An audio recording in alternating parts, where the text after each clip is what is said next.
étant ta mère, étant ta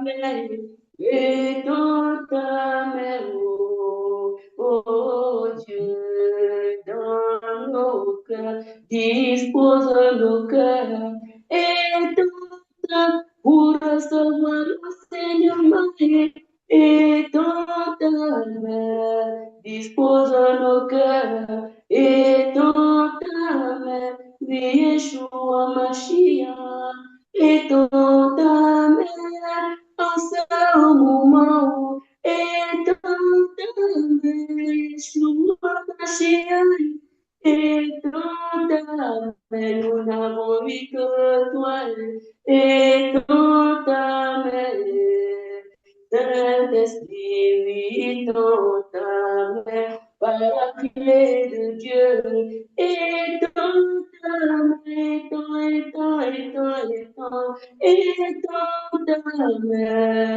dans ta main, et dans ta main.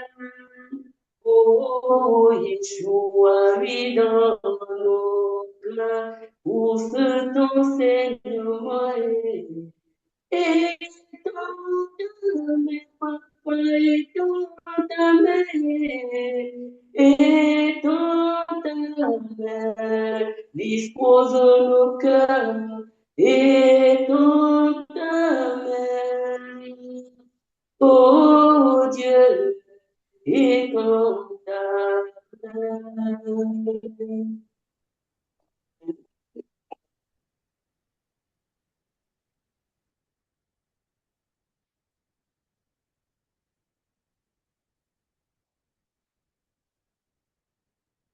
Merci. Nous allons passer au docteur Gabin. Merci.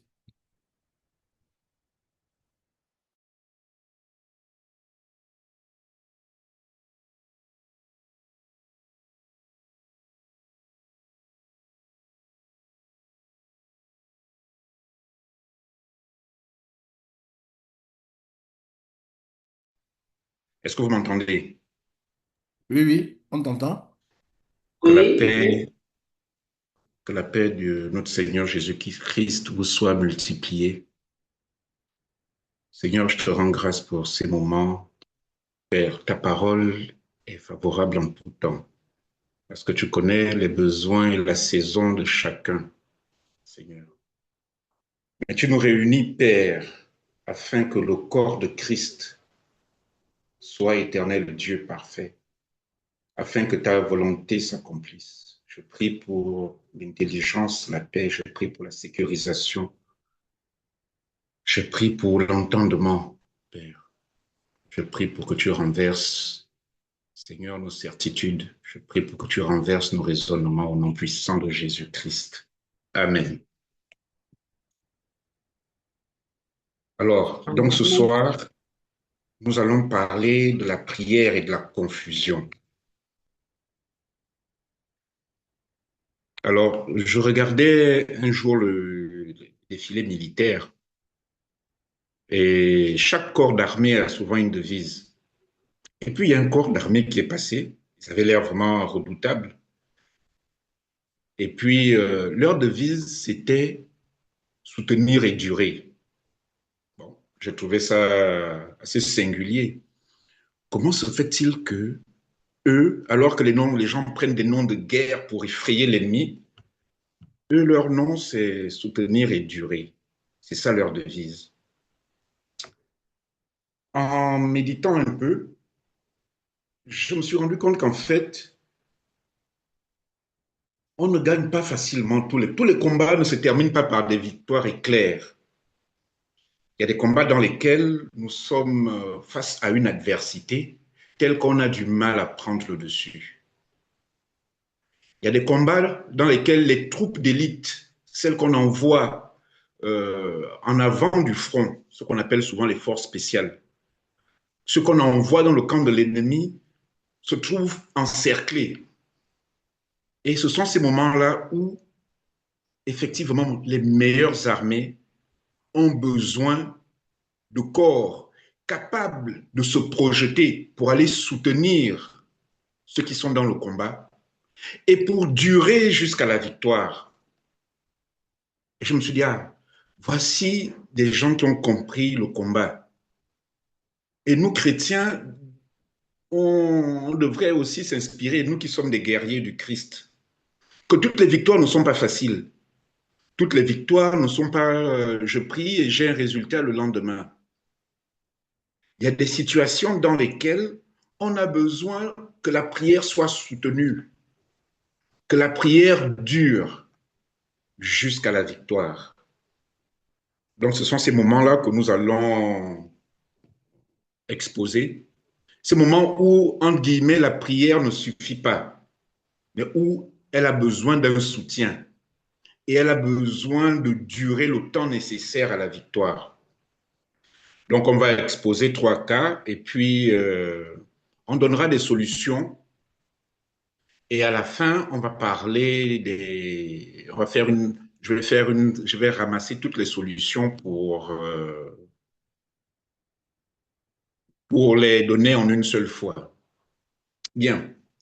Alors, on va prendre la première situation. Elle est dans 1 Samuel 30, versets 6 à 7.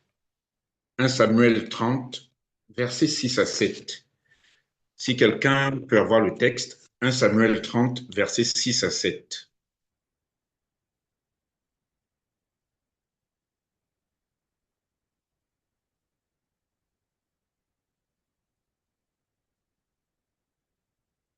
Quelqu'un peut nous lire dans le premier livre de Samuel, au chapitre 30, les versets 6 et 7, s'il vous plaît. Le deuxième texte qu'on prendra sera dans l'évangile de Jean, le chapitre 9, verset 7. Amen, amen, amen. Je lis la parole de Dieu dans 1 Samuel 30, versets 6 à 7. David fut dans une grande angoisse, car le peuple parlait de le lapider, parce que tous avaient de l'amertume dans l'âme, chacun à cause de ses fils et de ses filles. Mais David reprit courage en s'appuyant sur l'Éternel, son Dieu. Il dit au sacrificateur Abiatar, fils d'Achimélec, apporte-moi donc l'éphod. Abiatar apporta l'éphod à David. Amen, amen, amen. Amen. Ça, c'est la situation la plus difficile.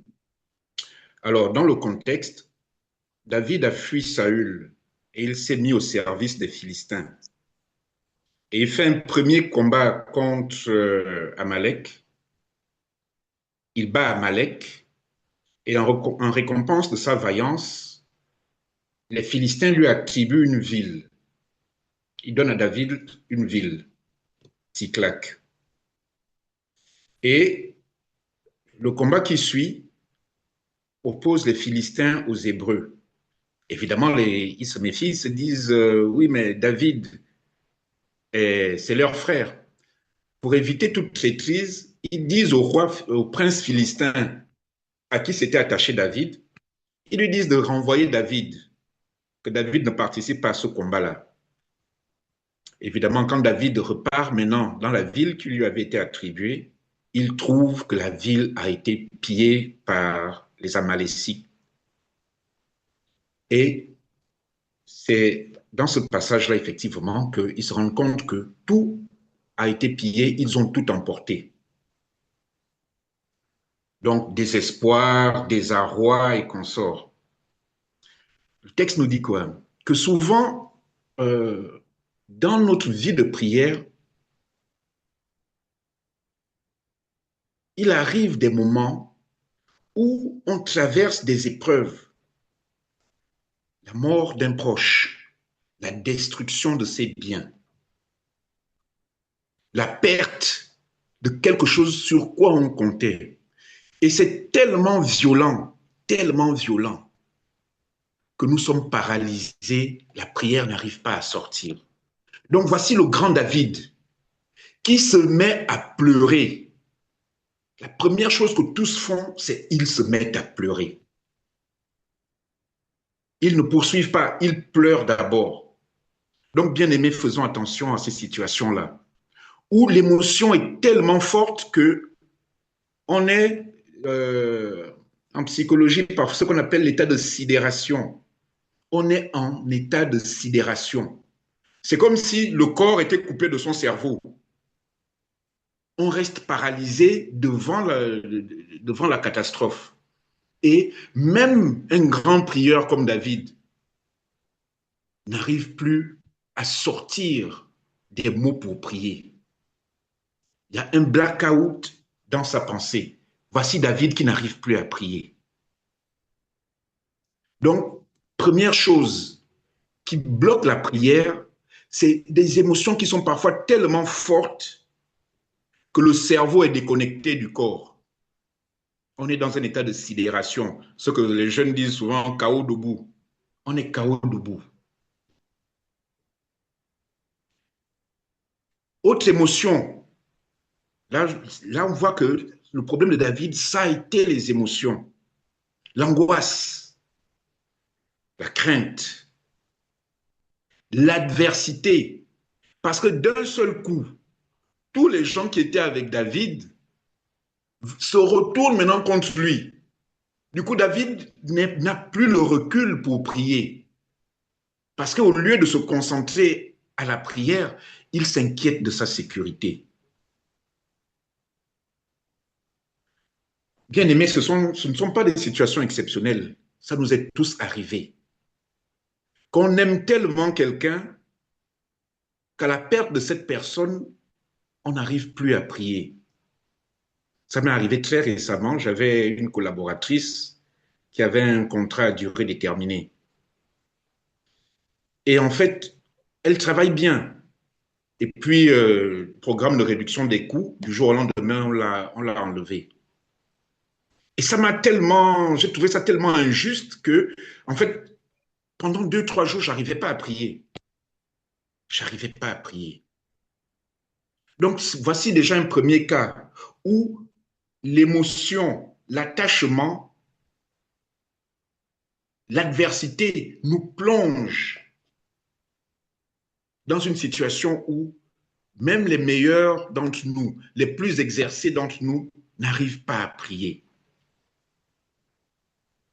Maintenant, remarquez David, l'homme au cœur, l'homme selon le cœur de Dieu.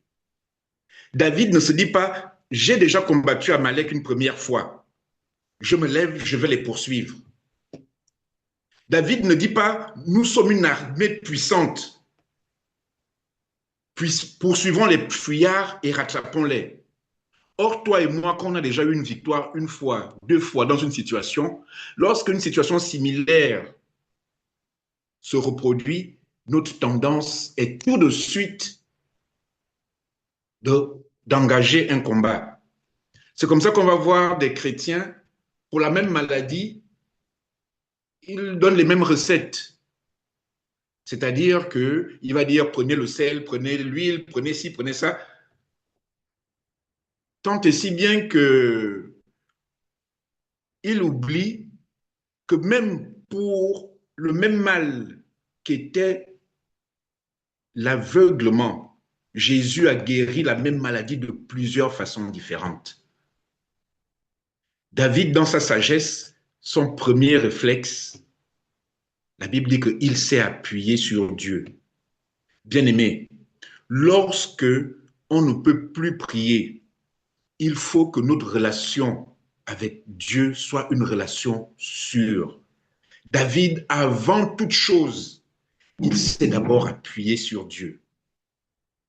Il ne s'est pas appuyé sur ses forces. Il ne s'est pas appuyé sur son onction. Il ne s'est pas appuyé sur ses victoires passées. Il s'est appuyé sur Dieu. Et avant de faire quoi que ce soit, il demande l'éphod. Il demande à prier. Bien aimé, il y a des situations dans lesquelles, avant toute chose, ayons ce réflexe. Lorsqu'on ne sait pas comment prendre une situation, arrêtons-nous comme David et prenons un temps de prière. Ce n'est pas facile. Je n'ai pas dit que c'était facile. On a vu Samuel dans la même situation lorsque Dieu a rejeté Saül. Samuel n'a pas pu se relever. Samuel était abattu. Le grand Samuel était abattu. Il a fallu que Dieu le tense. Il a fallu que Dieu lui dise, Samuel, lève-toi, va oindre David. J'ai rejeté Saül, va oindre David. Sinon, Samuel serait resté dans l'apathie. Il était KO. Il ne bougeait plus. Alors que là, David a plus de volonté. David, de lui-même, prend l'initiative d'aller chercher Dieu. Bien aimé que cela soit notre partage.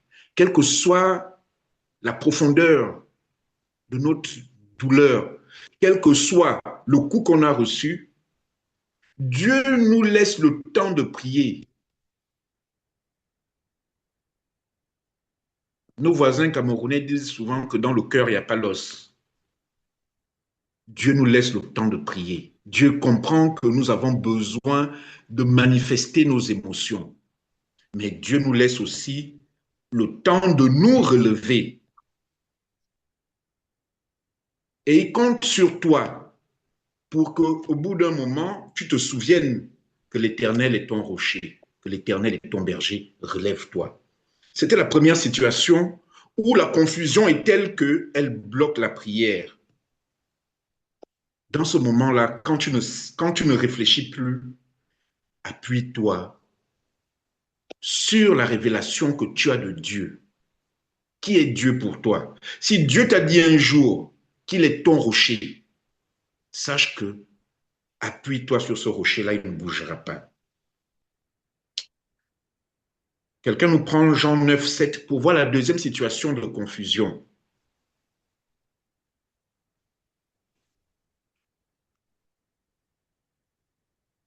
Jean 9, verset 7.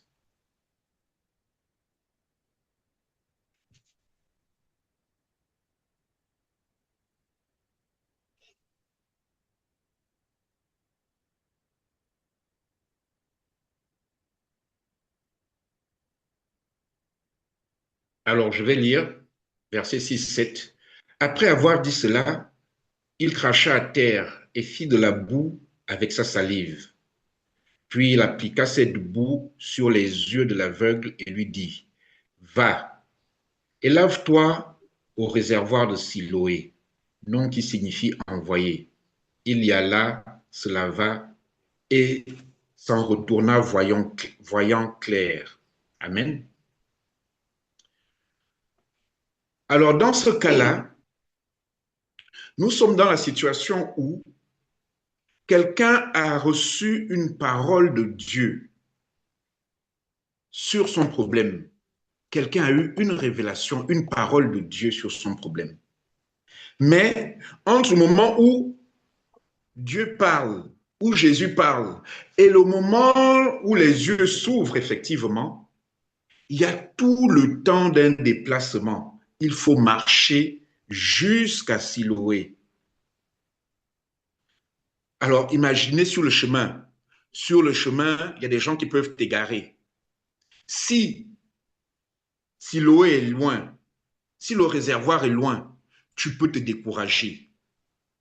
Si le réservoir est loin, tu peux demander même ton chemin à quelqu'un qui va t'égarer.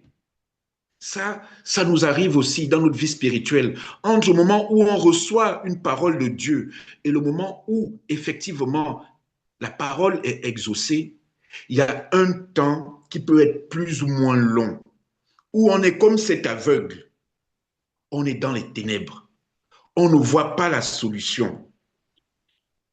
Et c'est ce moment-là où, d'un côté du tunnel, tu as la parole, à l'autre bout, tu as la réalisation, et c'est dans ce milieu-là que beaucoup de chrétiens se perdent. C'est dans ce milieu-là qu'ils se découragent. C'est dans ce milieu-là qu'ils se disent, non, en fait, le réservoir est trop loin. Je vais prendre un raccourci. Je vais aller voir le diseur de Bonaventure. Je vais aller voir ce qu'on appelle les gangas. Je vais aller voir les féticheurs. Au lieu d'attendre, parce que ça fait 3, 4, 5 ans que j'ai reçu la parole, c'est trop long. Et ces ténèbres-là qui masquent, ces ténèbres-là qui sont avant la réalisation, sont des moments où notre cerveau, où nous-mêmes, nous sommes pris dans, on peut être pris dans la confusion parce qu'on ne sait pas la direction. Il rappelle que c'est un aveugle. Peut-être qu'il n'a jamais vu la lumière, il ne sait même pas à quoi ça ressemble. Et on a des frères et des sœurs, des chrétiens, qui, dans ces moments-là, ils ont entendu parler d'un grand prophète, d'un grand exorciste. Et ils abandonnent le chemin de Dieu pour aller rapidement chez l'exorciste qui a eu sa puissance en s'appuyant, en faisant alliance avec des forces obscures. Tout simplement parce qu'il en avait marre d'attendre. Il trouvait le chemin trop long jusqu'au réservoir. Ce qui favorise cette impatience-là, c'est également nous-mêmes, les hommes de Dieu. Nous avons nourri le peuple avec l'évangile de la prospérité. Nous avons dit au peuple que tout leur est dû, que la guérison leur est due, la richesse leur est due, le bonheur leur est dû, que tout leur est dû. Et du coup, donc, lorsqu'ils sont dans l'attente, ils remettent en cause la parole de Dieu. Ils ne remettent pas en cause la parole de Dieu. Ils remettent en cause cet évangile-là et ils font la confusion entre le véritable évangile et l'évangile qu'ils ont reçu, qui leur annonçait que la vie chrétienne, tout est rose. Ce sont des moments de confusion. J'écoutais le témoignage d'une servante de Dieu qui était dans une église de 40 000, plus de 40 000 fidèles, une méga church. Et avec l'épisode de Covid, l'église a fermé en 2019. Tous les dimanches, tous les week-ends, le service était plein. Tout le week-end, les services étaient pleins. Et elle prenait du plaisir à servir et elle était zélée. 2022, elle a arrêté d'aller à l'église. Et on lui a demandé pourquoi. Elle dit que pendant le temps qu'elle était chez elle, elle a révisionné tous les cultes. Et elle s'est rendue compte que l'évangile qu'il prêchait, c'était l'évangile du bonheur. C'était plus du coachisme spirituel qu'autre chose. Et elle s'est rendue compte que jamais elle n'avait entendu parler de repentance. Jamais elle n'avait entendu parler de Jésus. Aujourd'hui, cette église qui faisait plus de 40 000 personnes par semaine n'arrive plus à dépasser 22 000 ou 20 000. Donc, elle est systématiquement à moitié pleine. Et ça va en descendant. Parce que tout simplement, dans ce moment de confusion, les gens qui n'avaient pas la véritable parole se sont dispersés. Or, que nous disent les évangiles, 1 Corinthiens 13, verset 13, Dieu nous enseigne que, je paraphrase, dès le moment où tu es sauvé, où tu as reçu Christ, jusqu'au moment où on sera devant Dieu, quelles que soient les situations, quelles que soient les ténèbres, 3 choses demeurent. La foi, l'espérance et l'amour. Donc, dans ces moments-là, qu'on est dans un tunnel, Ceux qui s'égarent doivent questionner, on doit questionner leur foi. Quelle était véritablement leur foi? Quelle était véritablement leur espérance? Est-ce que leur espérance, c'était je rentre en Christ pour avoir une maison, pour avoir un mari, pour avoir la santé? Est-ce qu'ils avaient mis leur espérance dans le matériel? S'ils ont mis leur espérance dans le matériel et que ce matériel-là ne vient pas, c'est normal qu'ils perdent patience et qu'ils ne vont pas jusqu'au bout parce que le bout n'existe pas. S'ils n'ont jamais eu l'amour de Christ, c'est normal qu'ils ne puissent pas traverser ces moments où on ne voit rien devant soi. Parce que ces trois choses fondamentales, ils ne les ont pas. La foi, l'espérance et l'amour. Bien-aimé, questionne dans les moments difficiles, questionne ces trois choses. En qui j'ai mis mon espérance? Sur quoi j'ai bâti ma foi? Et quelle est la qualité de mon amour? Parce que si j'ai ça, dans le cas de David, il s'appuyait sur sa relation personnelle, la révélation qu'il avait de Dieu. Là, maintenant, il est question des fondements de ta vie. Quels sont les trois fondements, les trois choses qui doivent toujours demeurer? Et quand tu t'égares, questionne ces trois choses-là. Amen. Le dernier cas que je vais prendre avant d'entrer plus en détail dans les solutions, prenons Exode 1, le verset 7. Exode 1, le verset 7.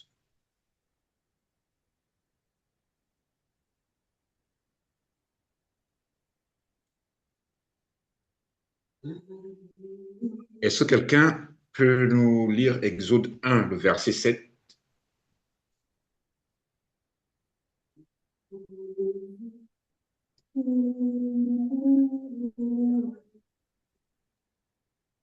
Je peux lire la parole de Dieu. Bonjour, bonjour, dans Exode 1, le verset 7. La parole de Dieu nous dit ceci. Les enfants d'Israël furent féconds et multiplièrent. Ils s'accrurent et devinrent de plus en plus puissants. Et le pays en fut rempli. Parole du Seigneur. Amen.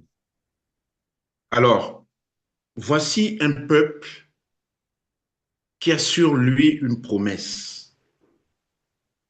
Et voici ce peuple qui arrive en Égypte et qui commence à prospérer. Ce peuple qui est rentré libre et qui, au bout de 430 ans, est devenu esclave. Ce peuple-là, c'est nous les chrétiens. Tu as eu une parole de Dieu. Tu as eu une parole de Dieu sur ta vie. Et puis, tu commences à prospérer. C'est ce que dit le passage, qu'Israël a prospéré. Ta vie professionnelle réussit. Ton mariage, tu es l'épanouissement total.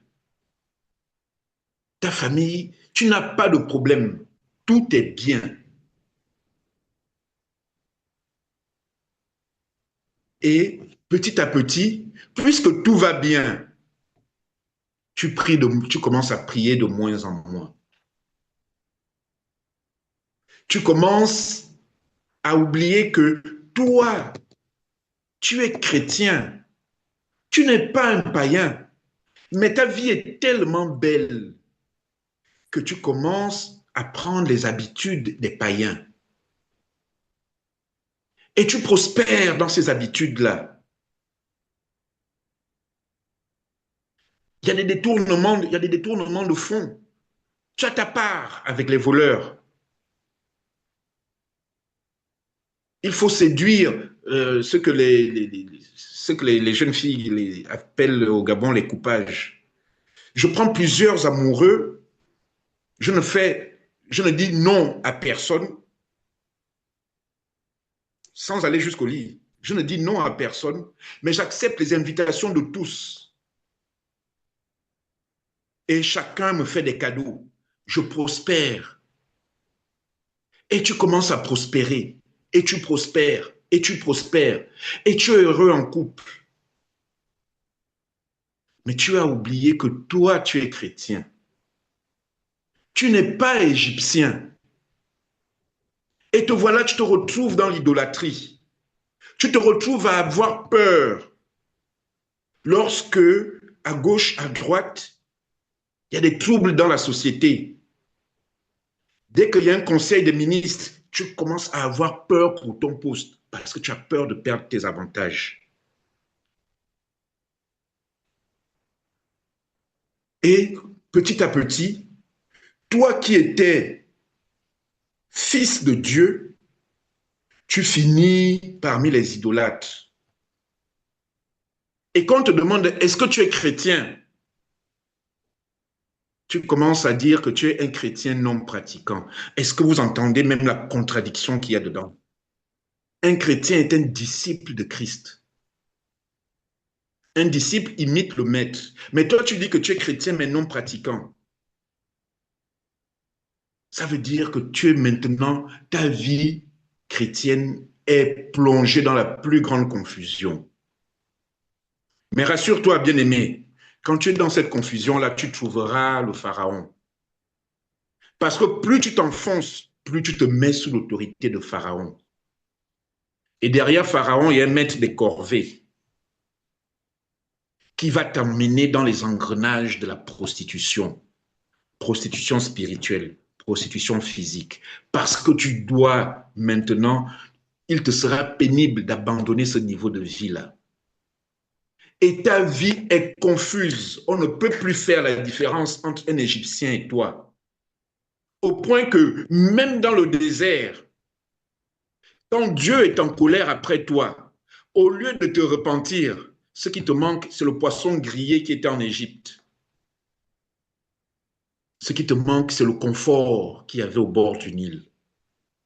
Donc, en fait, ce qui te manque dans ta vie spirituelle, c'est que ta vie charnelle reprenne le dessus. C'est un autre sujet de confusion. Lorsqu'un chrétien, à cause du confort matériel, oublie que lui, il porte le nom de Christ, qu'il y a sur lui une parole qui l'invite à ne pas ressembler aux Égyptiens.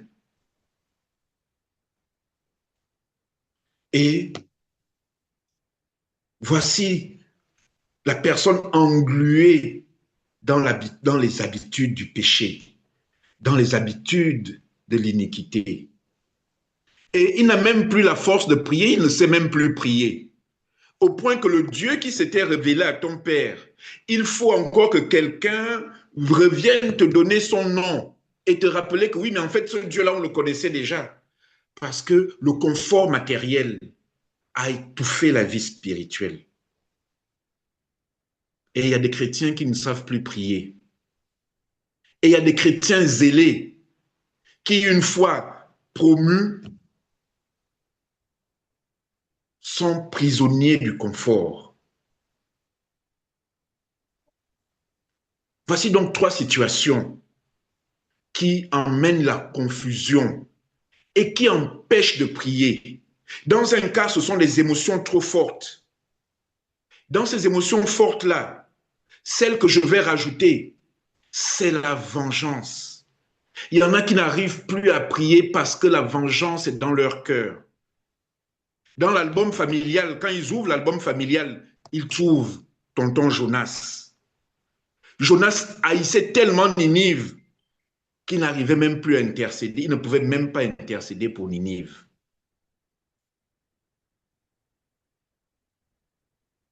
Dans l'album familial, le deuxième album familial, on a dit, on trouve tous ceux qui ont abandonné, tous ceux qui vivent maintenant dans le mensonge.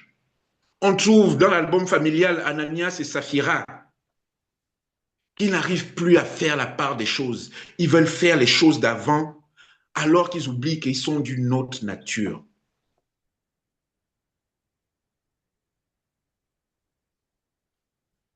Alors que faire? Que faire lorsque la confusion règne? J'aime le livre de Genèse. Le livre de Genèse nous donne le premier pas.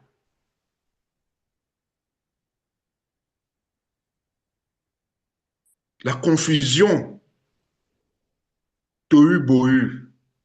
Dieu a combattu la confusion d'abord par la lumière. Tu ne peux pas sortir de la confusion si tu n'es pas éclairé par la parole de Dieu. Donc, dans la confusion, mon frère, ma sœur, nous avons d'abord besoin que la lumière soit. On a besoin de la parole de Dieu.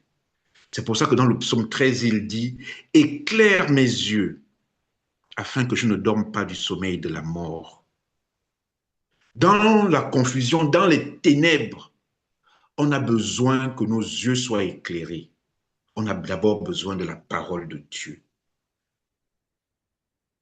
Et maintenant, on va soutenir notre prière. La prière dont on ne voit pas l'efficacité, on va la soutenir par des actions. Mais ces actions-là sont, j'espère, nouvelles pour toi. Prenons le psaume 112, verset 4. Il nous dit exactement comment prier, comment soutenir une prière jusqu'à ce qu'on ait l'exaucement. Psaume 112, verset 4. Et je vais le lire, bien-aimé. Je vais le lire. Il est écrit, je lis au nom de notre Seigneur, « La lumière se lève dans les ténèbres pour les hommes droits. Pour celui qui est miséricordieux, compatissant et juste. » Frère, voici 4 qualités qui font que ta prière est un soutien puissant jusqu'à la victoire. Ces 4 qualités sont la justice. La justice passe par la relation avec Christ. Est-ce que véritablement, je ne dois pas chercher à réparer ma relation avec Christ?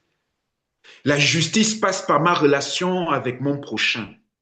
Est-ce que je me comporte conformément à la parole de Dieu avec mon prochain? La compassion, la miséricorde. Vous voyez que là, Dieu nous donne 4 qualités qui sont véritablement la nature de Christ. Et je marque un arrêt là pour vous dire de ne pas confondre ces qualités-là avec les fruits de l'esprit. On ne parle pas ici des fruits de l'esprit, de Galates 5, verset 22. Les fruits de l'esprit, c'est le témoignage de l'œuvre de l'Esprit de Dieu en toi. Donc les fruits de l'esprit, c'est une progression personnelle, une maturité personnelle. Il y a des fruits de l'esprit que je peux développer en m'isolant. Les ermites, c'est ce qu'ils faisaient. Ils allaient dans la forêt, ils allaient dans les montagnes pour s'isoler et pour faire grandir, travailler sur la patience, travailler sur l'endurance. Mais tu ne peux pas t'isoler et travailler sur la compassion. Tu ne peux pas t'isoler et travailler sur la miséricorde. Tu ne peux pas t'isoler et travailler sur la justice. Parce que ces 4 qualités supposent que tu sois en relation avec ton prochain. Parfois, ta prière n'a pas d'exaucement parce que tu l'as fait des lèvres. Mais à côté, tu n'as pas la nature de Christ. Tu n'as pas la justice. Tu n'as pas la miséricorde. Tu n'as aucune compassion. Or, vous verrez que dans la Bible, chaque fois que Dieu ou Jésus parle de compassion, tout de suite, il va agir. Il a eu compassion d'eux. Voilà ce qu'il fait. Donc, tu ne peux pas dire que tu as un cœur compatissant et derrière, tu n'as pas agi pour ton prochain. Donc, la compassion, là, je demande je suis en train de mettre l'accent sur le fait que on soutienne notre prière par un changement de notre nature. J'ai prié sur un sujet, mais derrière, je manifeste les qualités de Christ. Ces qualités, le psaume 112 dit que voilà les qualités qui font naître la lumière. Quand j'ai ces qualités-là, la lumière naît. Je vais plus loin dans Ésaïe 58, versets 7 et 8. Je suis toujours dans le soutien de la prière. Ésaïe 58, versets 7 et 8. Il est écrit, « Partage ton pain avec celui qui a faim et fais entrer dans ta maison les malheureux sans asile. Si tu vois un homme nu, couvre-le et ne te détourne pas de ton semblable. Alors ta lumière poindra comme l'aurore et ta guérison germera promptement. Ta justice marchera devant toi et la gloire de l'Éternel t'accompagnera. » Je vais jusqu'au verset 9. Alors tu appelleras l'Éternel. Alors tu appelleras et l'Éternel répondra. Tu crieras et il dira, me voici. Bien-aimé. Donc, Ésaïe 58, il est en train de dire qu'il ne suffit pas de jeûner. Le jeûne, c'est bien. Le jeûne, c'est bien. Mais il te dit que la chose qui amène la lumière, qui accélère l'action de Dieu, la justice, la compassion, la miséricorde et ta bonté envers ton prochain. Quand tu es comme ça, il dit que quand tu appelles Dieu, quand tu cries, il dit deux mots intéressants, ces deux verbes-là, je les aime beaucoup. Il dit, tu appelles, quand tu appelles, si tu es miséricordieux, compatissant, juste, quand tu appelles, Dieu répond. Quand tu appelles, Dieu répond. Quand tu cries, Dieu ne dit pas, j'arrive dans plus, attends, j'arrive. Dieu dit, quand tu vas crier, il va dire, me voici. Ça veut dire que tu cries et immédiatement il est là. Pourquoi? Parce que tu es exactement à l'image de son Fils. Donc quand le tunnel est long, quand la confusion perdure, nous ne nous contentons pas seulement de la prière. Travaillons la nature de Christ en nous. Manifestons la nature de Christ en nous. La nature de Christ amène la lumière. La nature de Christ nous emmène à manifester Christ autour de nous. Et voyant cela, Dieu raccourcit les échéances. Dieu raccourcit les échéances parce qu'il a dit, tu crieras, il répondra, me voici. Il l'a dit.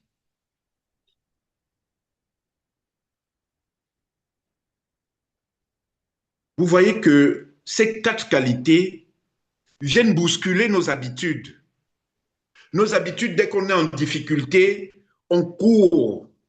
J'ai déjà parlé de ça, de l'évangile de la prospérité. On court vers les évangiles de facilité.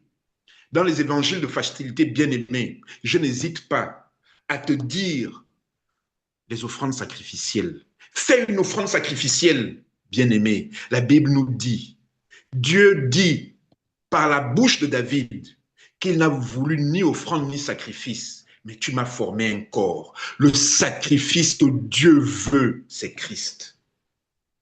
Donc tes offrandes sacrificielles là, je donne tout mon salaire, c'est bien. Mais tu sais que le mois d'après, tu as un autre salaire qui va arriver. Là, je ne te parle plus d'offrande sacrificielle.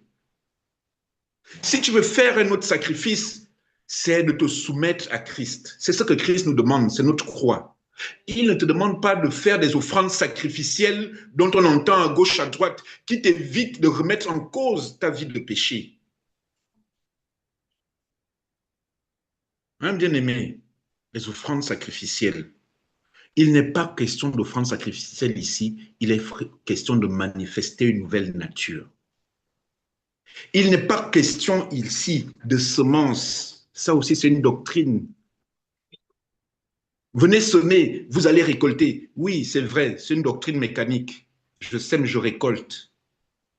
Mais attention, pousser à l'extrême, eh bien, quand tu vas ouvrir l'album familial, tu vas trouver Simon le magicien dans l'album.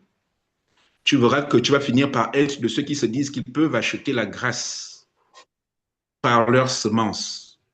C'est un faux évangile. La grâce, ça veut dire que Dieu n'a pas besoin de ton mérite pour te donner.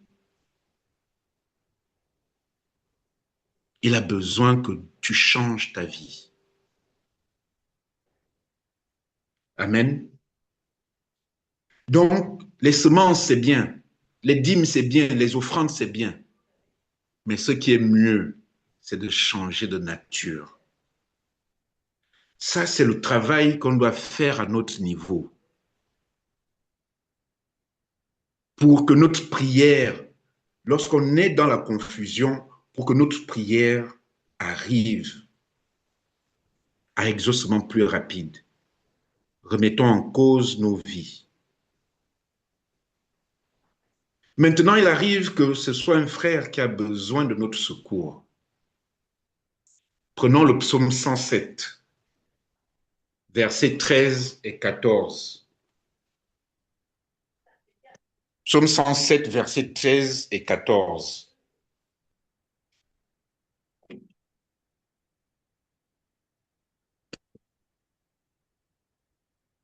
Alors, excusez-moi, j'ai dû me déplacer pour régler juste un petit problème.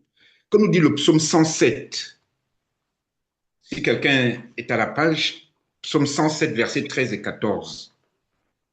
Lorsqu'on veut aider quelqu'un qui est dans la confusion. Ok, donc je vais lire la parole de Dieu. La parole de Dieu nous dit ceci dans le psaume 107, versets 13 et 14. Dans leur détresse, ils crièrent à l'Éternel, et il les délivra de leurs angoisses. Il les fit sortir des ténèbres et de l'ombre de la mort, et il rompit leurs liens. Parole du Seigneur, donc grâce à Dieu. Amen. Amen. Merci, Marina. Amen. Merci. Alors, ce psaume-là, regardez bien ces deux versets. Il vous donne exactement ce que Jésus a fait avec Lazare. Quand quelqu'un est dans la confusion, il ne peut pas sortir de la confusion. Tu ne peux pas le délivrer au sein de sa confusion. Ce n'est pas au fond de la grotte qu'on délivre Lazare. Il faut d'abord l'amener à la lumière. Dieu veut d'abord que quelqu'un, si la confusion est due à une vie de péché, tu ne le délivreras pas tant que la personne n'a pas reçu la parole, qu'il comprenne qu'il doit abandonner sa vie de péché pour sortir des ténèbres. Il faut d'abord sortir des ténèbres, être dans la lumière, et c'est dans la lumière qu'on te délivre. Jésus a appelé Lazare. Il a fait ouvrir le tombeau. Il a appelé Lazare à la lumière. Quand Lazare a été dans la lumière, Lazare a eu la vie. Et c'est à ce moment-là seulement que Jésus a dit, déliez les liens et laissez-le aller. Jésus n'a pas délié Lazare au fond de la grotte, bien-aimé. Ce n'est pas au fond de la... C'est quelqu'un qui est dans la dépression, qui est au fond des ténèbres. Tu ne peux pas le secourir si tu ne l'amènes pas d'abord à la lumière. Celui qui ne veut pas abandonner ses mauvaises pratiques, tu ne peux pas le secourir s'il reste au fond de ses mauvaises pratiques. Le cœur qui ne veut pas changer, tu ne peux pas le sortir de sa confusion s'il ne veut pas recevoir la parole de Dieu. Donc, quand on veut aider quelqu'un qui est dans la confusion, il faut lui donner une parole pour le sortir, lui montrer la lumière. lui montrer ses liens, les briser et l'encourager à demeurer dans la lumière. Donc voilà comment soutenir la prière. On soutient la prière également par le changement de nature. On soutient la prière par le secours.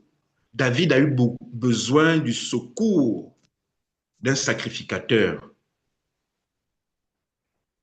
Quand je secours avec la méthodologie que Christ a montrée. Voilà, bien-aimés, ce que je voulais partager avec vous ce soir.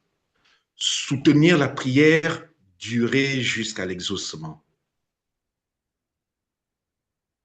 Amen. Merci. Que le Seigneur soit béni. Amen. Amen. Amen. Amen. Amen. Amen. Maintenant, il faut que les gens posent des questions. Parce que, Amen. Amen. Amen. Amen. Amen. Parce que pour moi, c'était tellement clair, puisque je prie beaucoup, je vois beaucoup de choses, je vois beaucoup des erreurs, je vois beaucoup de choses. La première question que j'aimerais te poser, Gabin, c'est euh, qu'est-ce que tu peux faire quand tu sens que la personne a besoin d'aide, mais que tu ne sais pas comment tu peux l'aider?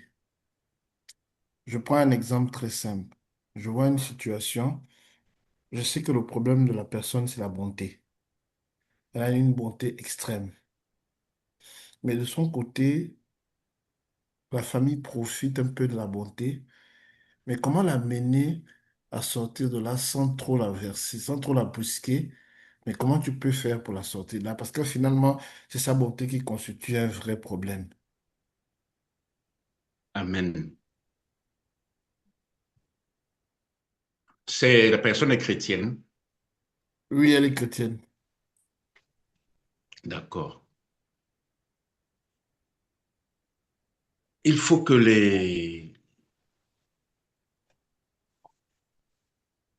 il faut user de sagesse.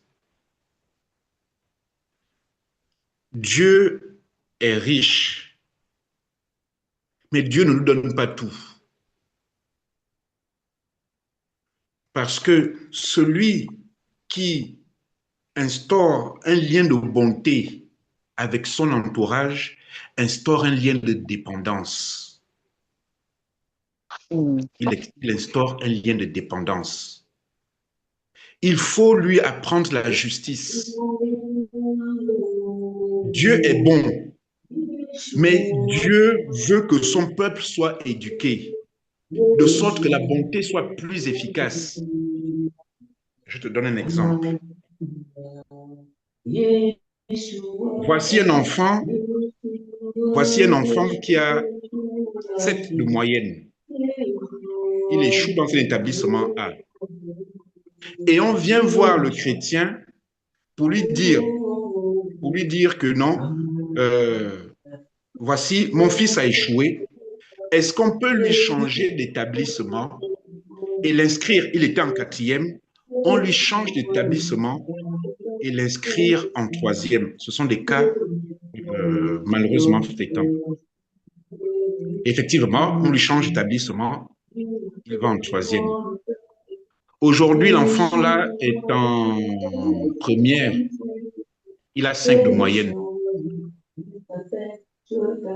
Et celui qui s'est montré bon, il s'est dit non, mais c'est un frère chrétien, j'ai voulu l'aider. Tu lui as fait du mal. Tu lui as fait du mal parce que tu as ignoré la justice. La justice qui est que l'enfant doit être éduqué au travail. Donc, si je veux être bon, je dois enseigner à côté la justice. De sorte que celui à qui je vais faire du bien sache faire bon usage de ce que je vais lui donner. Sinon, je lui fais du mal et je le pervertis parce que c'est un enfant que je n'aurais pas éduqué. Donc, il faut que les chrétiens fassent la différence entre la bonté et la justice. Il y a des bontés qui sont des bontés qui pervertissent l'âme. C'est ce qu'on appelle aussi la corruption. Tu as corrompu l'âme en donnant des cadeaux, en montrant que tu es gentil. Tu as corrompu celui qui avait besoin de refaire sa classe pour être éduqué. Les gens ne comprendront pas au début. Ils vont trouver que tu te montres méchant, que tu n'aides pas. Eh bien, dis par exemple que, bon, écoute, l'année prochaine, il va refaire sa classe, mais je m'engage à lui payer des cours de soutien. C'est toujours de la bonté. C'est cette bonté-là que je vais préférer, parce que c'est une bonté qui éduque pour que la personne demain soit libre. Ce n'est pas une bonté qui va garder la personne sous dépendance. Et ce n'est pas une bonté qui peut m'être reprochée par Christ, parce que je n'aurais pas participé à la corruption d'une âme. Est-ce que tu vois que la bonté de Dieu s'accompagne de la justice? L'amour de Dieu est toujours équilibré par la justice. La bonté de Dieu est toujours équilibrée par la justice. Amen. Maintenant, vous avez vos questions, allez-y. Les questions sont ouvertes. Merci.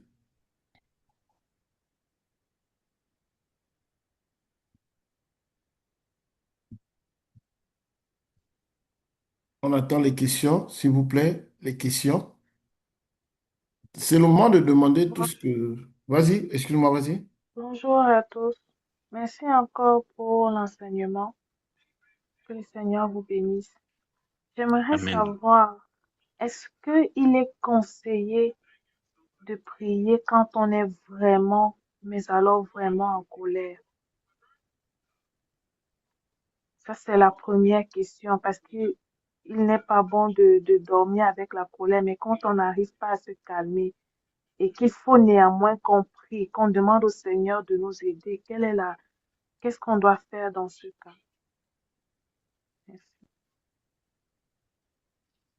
Amen.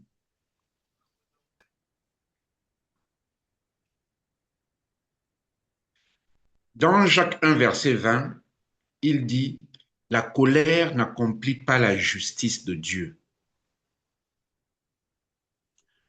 Et on a vu dans le cas de David et même de Samuel que Dieu comprend qu'on a des sentiments parce que lui-même, il a aussi ses sentiments. Même sainte colère, ça reste une colère. Mais la colère de Christ s'est appuyée sur la justice. C'est pour ça qu'on l'appelait sainte. Donc, quand tu pries, tu es en colère. Il s'agit de ton père. Et tu dis à ton père que tu es en colère. Papa, je suis en colère pour ça, ça, ça, ça, ça. Ça ne m'a pas plu. Tel comportement, j'ai vu. Parce que la prière n'est pas seulement une demande. La prière, c'est aussi une discussion. Seigneur, je veux te parler de ma colère. Voilà ce qui est arrivé. Voilà ce qui est arrivé. Ça te permet d'extérioriser ta colère. Et dans cette première prière-là, tu peux déceler les éléments objectifs de ta colère.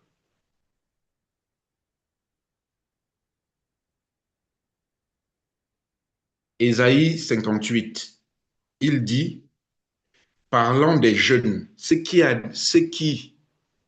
annule, quand Dieu parle du vrai jeûne, il dit que vous jeûnez, mais pendant votre jeûne, tu frappes ton frère avec colère. Je vais te donner le passage. Donc, on est dans Ésaïe 58, je vais te donner exactement le passage.